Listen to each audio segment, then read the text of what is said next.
What's up, guys? Mason the Brock Henderson here, and welcome to my first official freakout. The hometown team, Atlanta United. Let's do this! Yes! Yes!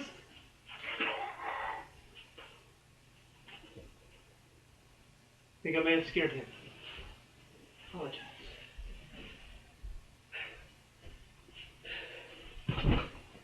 Woo!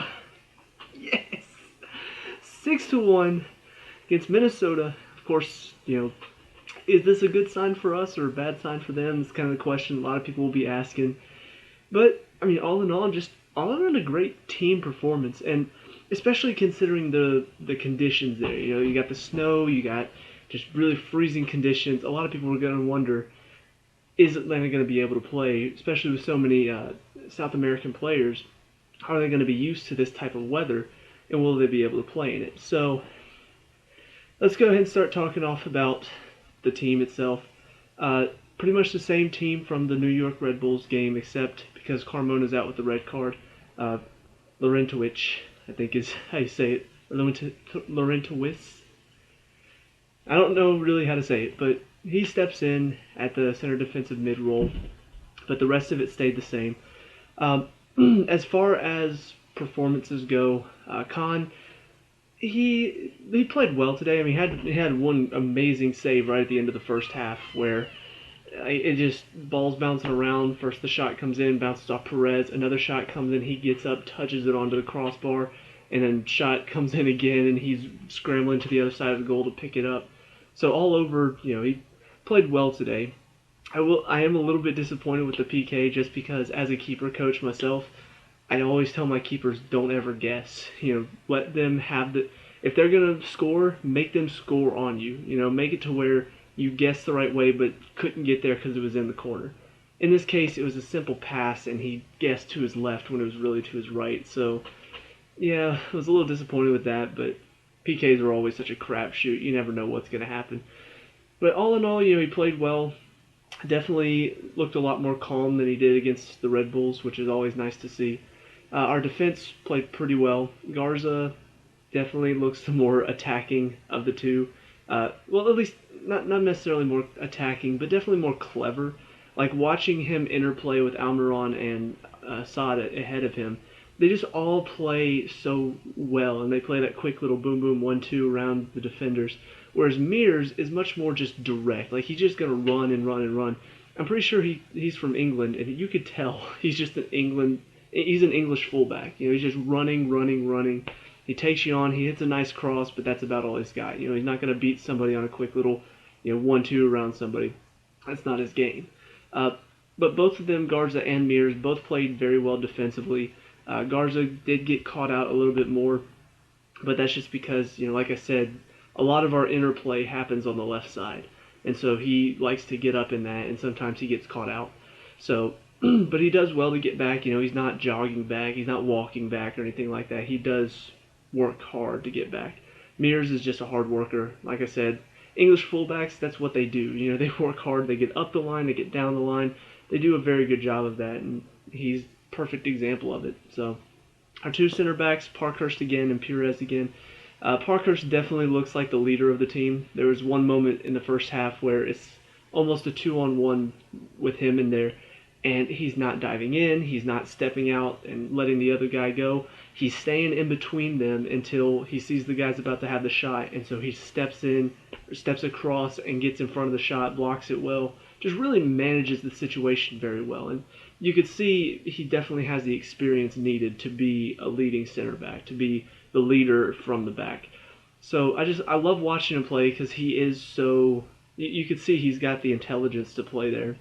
He's not one of those naive center backs that's going to go diving in or get pulled out of position following the ball instead of tracking the man.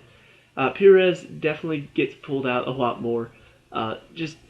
He does okay. He definitely has had a lot of really good moments in these first two games that show he's a good center back. Plays very well with his feet as well. But there were some times where you can see he's stepping into the midfield and he either doesn't win the challenge or he goes flying in and then ends up catching the guy instead. And if he doesn't win the challenge, then all of a sudden he's out of position and they're in behind. And I think one of those moments actually led to the moment where Parkhurst had to, stop that 2-on-1 situation. So he is a little naive, but he also is young, younger for center back, 25. So I kind of see where he's starting to learn. He's starting not to get pulled out as much.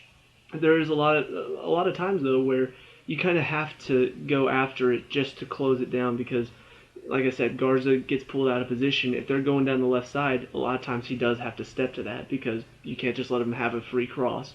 So I see the times where he's making good decisions, but I also see the times where he's not making such good decisions.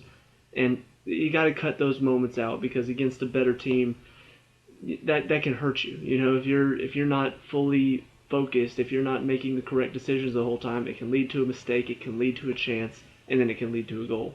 So overall, though, I'm pleased with the defense. Up into the midfield, I hate to say it, but I found our Mikel. If you don't know who Mikel is, I'm a Chelsea fan, and Mikel is this center mid that was there for a long, long time. He had his moments from time to time, but for the most part, he was just a very lazy midfielder. And even though a lot of people loved him because he was there for so long, he was a good servant to the club, and he helped us win the Champions League, which is a huge competition. Despite all of that, I still just, when I saw him on the field, especially when we're the better team, he's not that type of player. He's more the type of player that's going to sit in and just defend and defend and defend. He doesn't really have much going forward. If he does get forward, he doesn't get back very well. Laurentowicz is pretty much the same exact way. He's very lackadaisical getting up, very lackadaisical getting back. You can see it. You can watch. There's so many times I can think of where, like if he's stepping up to pressure the ball, then they pass it around him, and instead of getting back and tracking the man or seeing that a guy's open top of the box and getting back, he's just jogging in, and just like nothing's wrong. There was one where a cross could have come into the guy at the top of the box because he had pulled away from the defenders, and I'm just like, get back, get in front of that. Luckily the cross didn't go to the guy, but all I could think is, if it did, where would you be? You'd be coming in from behind. You'd be probably tripping him up and giving away another penalty. Speaking of the penalty, he did. I like to call this the hokey. If you don't know what that means, it's half of the hokey pokey. And Mikel did this all the time as well. You put your right foot in and you leave it in because you don't pull it out because you're too lazy to pull it out. And that's exactly what he did for the penalty. Molina's just running past him. He sticks his right foot in. Molina's like, "Oh, thank you very much. Don't you know I'm just going to go follow for a deer and get myself a penalty. Thank you very much, sir." I know he's not actually Minnesotan, but they play for Minnesota, so it works. But, I mean, it's very lazy. Watching that defense is very lazy, and I can't stand it when players are lazy. Now, that being said, I do realize that Carmona would be the one normally playing over him. He's more of the backup. But seeing that he's our backup, it's kind of worrying because if Carmona's out for the next, if they decided that Stamp was enough to rule him out for 3 games, and we've got Laurentowicz in for the next 3 games, it's kind of concerning. It's concerning that we don't have somebody else that can step in and work just as hard as Carmona does. That cross I was talking about, if Carmona's in, he's sprinting back. He is back there and he's behind that guy. He's not jogging. He's not like, oh, somebody else will get him. There's also so many times, and I watched Carmona do the exact opposite in the game against Red Bulls. They've got one of their midfielders receiving with their back to our goal in the midfield. Carmona is there. No chance. You got to play it wide quickly, or you got to drop it back because Carmona's on you. And most of the time Almiron was also there as well, so it was like both of them working together put so much pressure on their midfield. Here, Laurentowicz is 5-10 yards off, turns, has plenty of time. Oh, now I'll step, and then the ball gets played past him, and like I said, he doesn't track back, so he's just jogging back. It's just very slow. It's very lazy. And I personally want somebody else in there who can make up for what Carmona does, who can come in and take over, and not necessarily take over the position, but do well enough and work hard enough to say, okay, I'm definitely the backup. I'm definitely the one that you want to bring in when you want to shut out a game. I don't see that right now from him. All I see is a lot of lazy defending. He's tall and he's big, so he's got that going for him, but Gressel's the same way. So it's kind of Gressel works harder than him, so I'd rather have him at the defensive mid position than Laurentowicz. But moving on from him, Gressel and Almiron were more of the. I guess Almiron's more of the attacking mid, and Gressel's kind of like box to box. Like he'll get back and defend, but he'll also press up in the attack.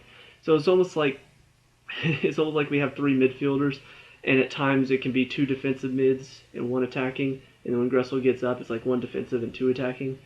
But Gressel is definitely the hard worker in the midfield. You know, he's not great. He's not something spectacular. He's just a really hard worker, and you can see that. You know, there's so many times. There's one in particular where there are three guys closing in on him, and he just bullies his way through all of them because he's like, I'm stronger, I'm bigger, I'm keeping this ball.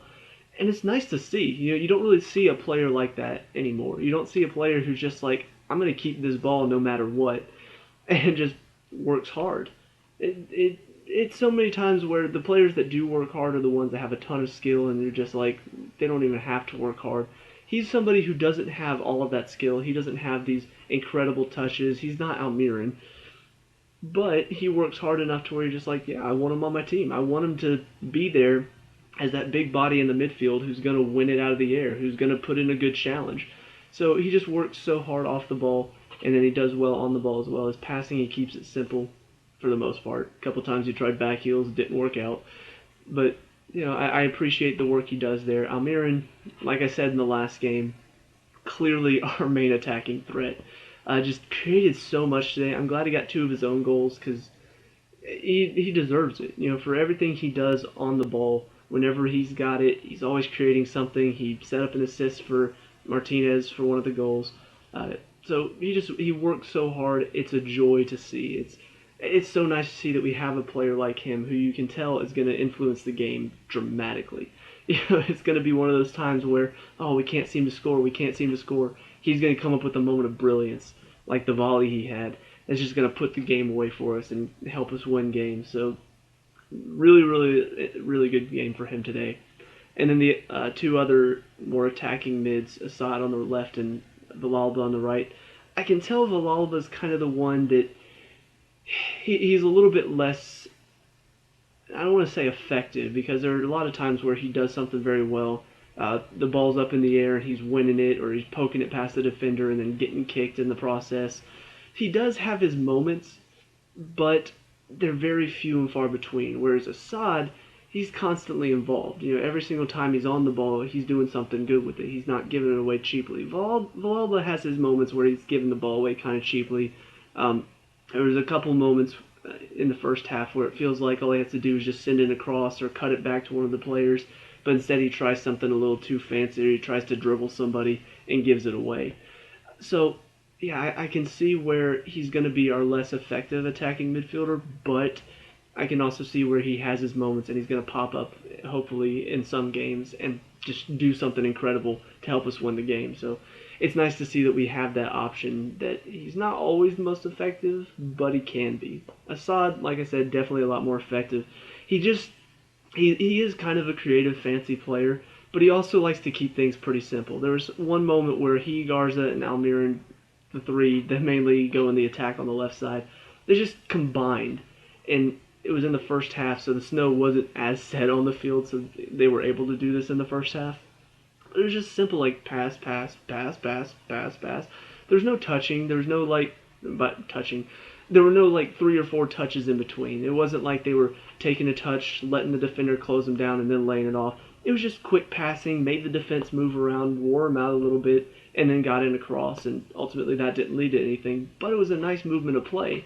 And to see them doing that, to see them say, okay, we're going to move the ball well, and we're not going to try anything fancy. We're not going to do backflips or anything like that. Not that they don't ever do that. But when you're only a goal up, you don't want to try something really fancy. You don't want to be like doing back heels. You don't want to be like, oh, let me dribble this guy, let me make him, let me do this, let me do this. That's the stuff you do when you're 3 goals up, when you're 4 goals up, because at that point, okay, you didn't get anything out of that, you lost the ball, oh well. But when you're only a goal up and it's at their place as well, you don't want to do anything incredibly fancy. And Assad seems like one of those players that's going to keep it simple. You know, he's not going to try the super fancy stuff. That's more Almiron's territory. He's there. He's always an option. and he plays the ball well. He's quick on the dribble. He'll poke it past and go just to be the defender. And he did that very well today. Honestly, I was kind of surprised when he was the first one to come off over Villalba, just because I thought he was having a really good game. He wasn't having a great game like Almiron and Martinez were, but he was still pretty much involved. And finally, Martinez, hat trick. They said this is only the fourth player to get a hat trick on the first year of an expansion team. He works so hard. I said this in the Red Bulls game. You could see where his size kind of hurts him a little bit whenever he's up against really strong defenders, really big defenders. But today, just watching, because you could see, obviously I didn't get to watch Minnesota's first game, but the fact that they gave up 5 goals and watching some of the highlights from that game, you could see their defense is not strong. They're kind of unorganized. They're still learning each other, so they're still getting caught out of position at times. This is the perfect game for Martinez. This is the perfect game for him because he thrives off of that space that's left. When a defender steps out and he's in behind in that space, he's almost always going to get a goal off of that. And that happened so much today that it was amazing. Just watching him put himself in the right space at the right time. In fact, there were probably a couple times, there were a couple offsides that were called in the first half that were maybe not. And, his first goal was maybe offside, so he could have had 3 or 4 more chances probably. And I just love watching a forward like that who's willing to work to put himself in the right space at the right time. That type of forward it's not the poacher. That's a different type of movement. That's more, we're in the box and I'm in the right space on a cross at the right time. That's the Ronaldo, that's the Dempsey. Martinez is the one who moves so much that he opens up space for himself. He draws defenders out and then runs into the space that he just created. Or, if they're stepping to one side, he's staying in his little run, even though they're creating some new space. He's waiting for his time, and then he's ready to make the run in behind whenever he needs to. His movement is just spectacular. It's beyond what most strikers will do to try to get themselves a goal. And despite his size, despite how little he looks, he knows how to use his strength. I've seen players like this before that are a bit smaller, and you think, they're just knock him off the ball. Honestly, he knows how to use his strength effectively. He's probably stronger than he looks, but because of his lower center of gravity, he's going to turn you quickly, and he loves to have that little turn and go, and not with the ball. Most of the time it's off of the ball, but he's gone. He's in behind. No defender's going to catch him at that point, unless they like Usain Bolt or something. So, yeah, great game, deserved the hat trick, especially after the last game where he worked so hard against the Red Bulls defense but never got himself a goal.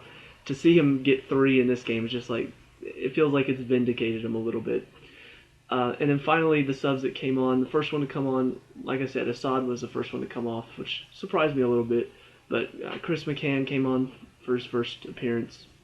I want to see a bit more of him because I've heard a lot of people talking about him. That one of the guys that I know that was also at the game last Sunday, he was saying that if McCann were fully ready to play, I don't really remember what exactly is going on with him, but if he were fully ready to play, Gressel would probably be on the bench with McCann in. So he got to have a little bit of time. Looked pretty solid. I'm going to be honest, it was really, really hard to see because my TV quality kind of sucks, like my camera quality on my computer. But I couldn't really see who players were, and then on top of that, we have Twellman and some guy. He was British, but he's not one of the British commentators. I can tell you that much, because all they did really was talk about stuff off the field, talk about, what does this mean for Minnesota? What does this mean? And they just kept talking and talking. I prefer just simple commentary where it's like they just say the name of the player, they talk about some stats from time to time, but they never mention the name of the player. Like if you ever play FIFA, one of your players gets the ball, they'll say their name so you know who it is. I didn't know who any of the players were because they never said who had the ball. So, yeah, I couldn't really tell when McCann was on it. He looks kind of similar to Gressel whenever they're far away and covered by a bunch of snow falling in front of the camera. But I do remember seeing a couple things and going back to so that was McCann. And he did pretty well. Didn't really light up the field or anything like that, but definitely worked hard. Then the next one to come on was Kenwin Jones. Of course, after Martinez got the hat trick, it's like you know that sub's going to come. So he did pretty well. Good movement from side to side. He had one little back heel that nearly set Villalba up for a goal.